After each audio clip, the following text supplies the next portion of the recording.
Dear students, today I'm going to teach you how to draw an atom and how to distribute different subatomic particles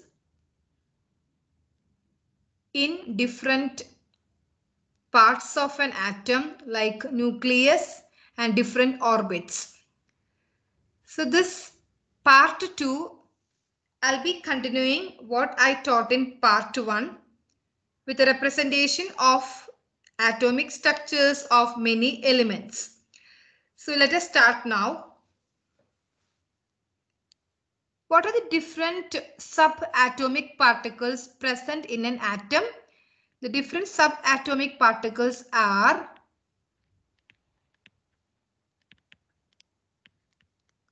protons, neutrons, and the last one is electrons. So there are three types of subatomic particles present in an atom. These are protons, neutrons, and electrons. We have to learn the structure and behavior of an atom after understanding the importance of these distribution of protons, neutrons, and electrons. So where are these subatomic particles located inside an atom? For that, I need an atomic structure to show you where are these particles located. So I'm drawing an atom. First, I will be drawing a small circle. This is the nucleus of an atom, and this is surrounded by many cells. Many shells depends on how many electrons are present for that atom. So here to show you, first I'm drawing one shell around the nucleus. This is representing the second shell, and the third, this is the third shell.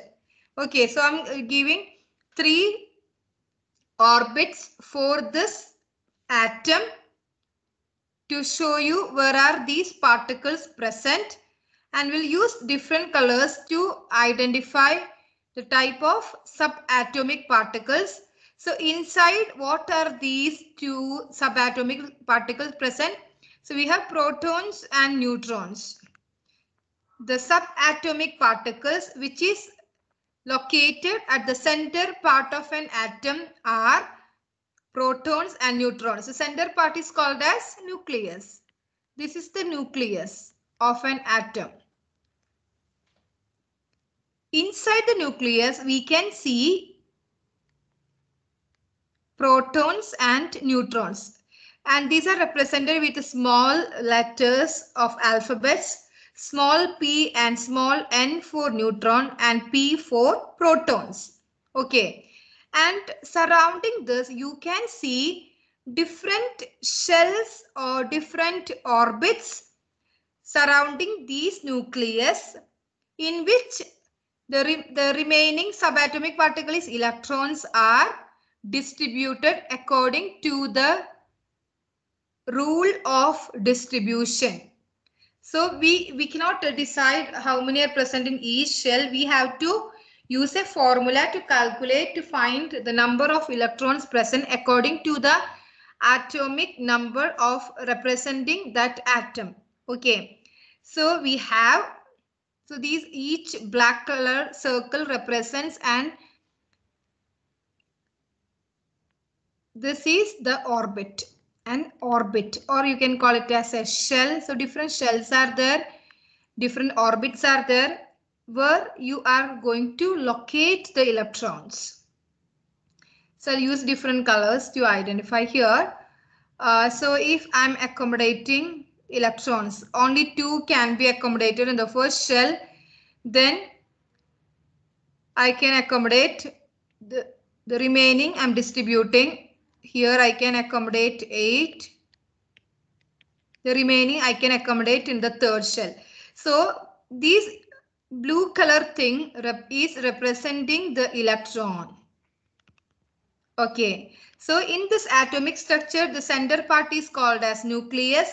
Surrounding the nucleus, all these are orbits or shells. And what is called for this shell? This is called as ultimate shell. Ultimate. That is the last shell is called as ultimate shell. And the second last shell is called as,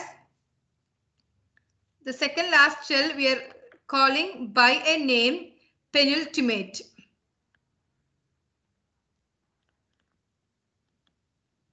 Okay, so we have these names to remember when you are studying the structure of an atom. So we have protons and neutrons in the center part of an atom, that is inside the nucleus, and electrons are revolving in different orbits according to the distribution rule. Okay, now we'll see the charge of these atoms. So what are the charges of this proton? So we have small p, we have small e for electron, we have small n for neutron. This proton is having the charge positive +1. Okay, for electron it is having negative charge. So we can represent -1 or -1. And what is the charge for neutron? Why is it called neutron? As there is no positive or negative charge for a neutron. That is the reason we can write it as the charge is 0. There is no positive or negative charge, or we can call it as neutral. So we are by that name, as it does not possess any positive or negative charge, we are calling by the name neutron. Okay, this is about the structure of an atom.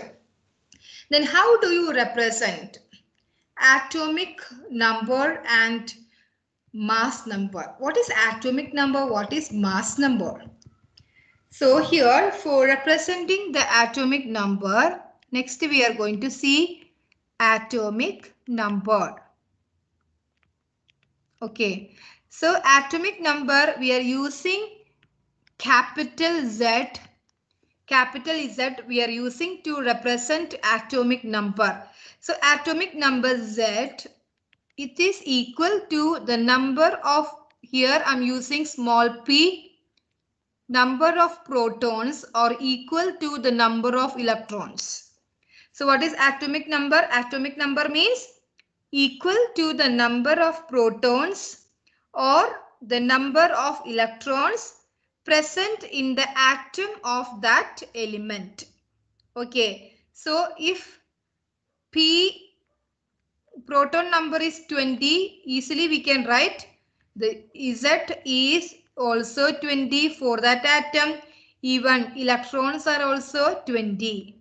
If one is given in any of the problems related to this, you can identify or you can assume what is the number of protons. If you know the proton number, easily you can write electron number or atomic number is Z, right? So same way you can find out the missing one with, if you have the data of, or you are knowing the number of atomic number, easily you can predict the number of proton or number of the electrons. Okay, so here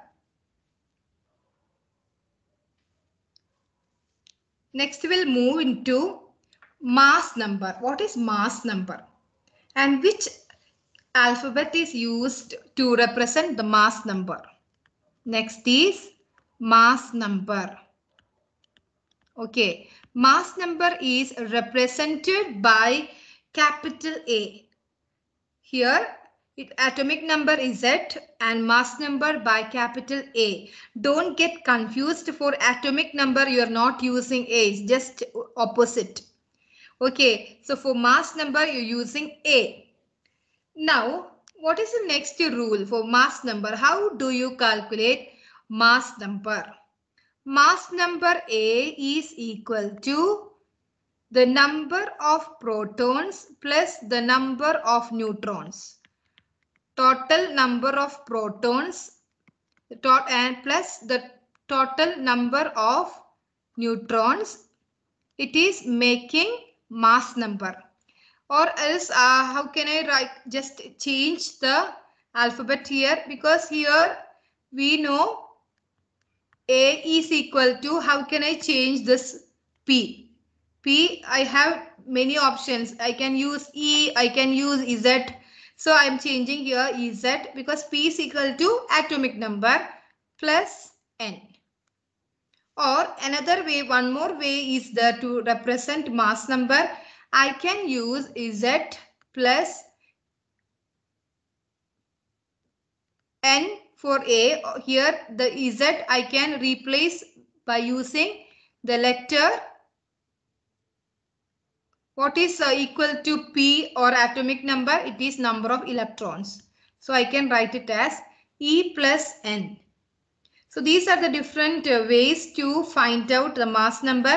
That is, proton number added to the total number of neutrons is making the mass number. Okay, so we can use this formula. If any one is missing in the given problem, you can make use of these formulas. And even now we have derived the formula like this. Or else if A is given, E is given, how do you find out N? So here the formula is A is equal to E plus N. Right. Now N is not given. How do you change this formula? In which way you have to change? So N, let it be here left side. So what is the formula? E, I should make a group with A by doing subtraction. Whenever you are going to opposite side, it will be following the different rules. So here it is A minus E. Right. A minus E, or I can write A minus EZ. A minus Z, because here Z represents number of electrons. So I can use this formula to calculate. Okay. So now the one example I can give you to show how is this calculation done by using these formulas. So I have one example. I'm using X. The sample or the element is named as X. Okay. And I'm writing what should be written on the top. Here on the top I can use A as superscript on the left hand side of this element X, and here I should write Z. So both are capital letters. So A means mass number. Z means atomic number, right? So we have mass number and atomic number. Okay. Now, if I'm giving the value for this mass number and atomic number, how do you find out? Okay. So I'm giving one example. X mass number is given 19 and atomic number is given 9. So how can I find out what are these values?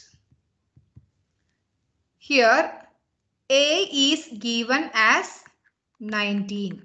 What is A? This is mass number.